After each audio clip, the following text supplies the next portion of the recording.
মা দেখেছি, কিন্তু তোর মতো মা কখনো দেখিনি। আরে তুই কেমন মা? শুনেছি মা কিনা সন্তানের সুখের জন্য তার পৃথিবীর সমস্ত সুখ বিসর্জন দিয়ে দেয়, আর তুই মা হয়ে সন্তানদের মুখই দেখতে চাস না।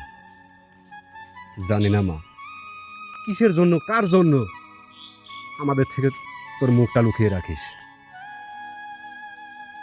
জানো মা, ভাই আজকে যে কথাগুলো বললো এগুলো শুধু ভাইয়ার কথা না, এগুলো আমারও কথা।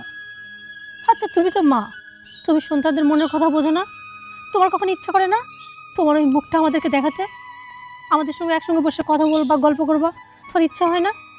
যখনই আমি আর ভাইয়া তোমার কাছাকাছি আসার চেষ্টা করি, তুমি তখনই আমাদের থেকে দূরে সরার চেষ্টা করো।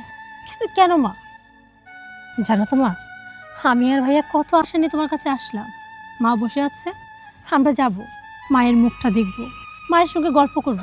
কিন্তু না, দেখো তুমি আমাদেরকে দেখে কিভাবে পালায় চলে যাচ্ছ। ও মা, বলো না কেন এমন করো তুমি? না রে বাসান, তোরা দুই ভাই বোন আমার ভুল বুঝিস না। আমার ভিতরে যে কষ্ট, আমার ভিতরের কথাগুলি আমি কেন তোরে মুখ দেখাইনি, সময় হোক সব জানতে পারবো। এখনো সেই সময় আসেনি তোরে জানার মতো।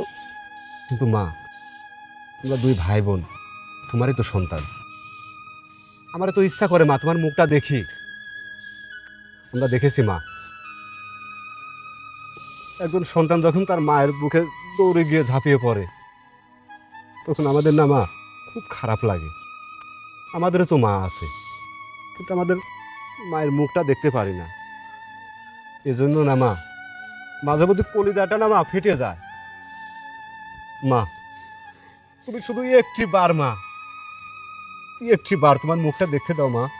আর জীবনে কোনো দিন কখনো তোমার মুখ দেখতে চাইবো না। না রে বাজার, তা হয় না। কইলামই তো, সময় হোক দেখতে পারবো। আমার বাড়ির ভিতর কাজ আছে, তোরা আয়।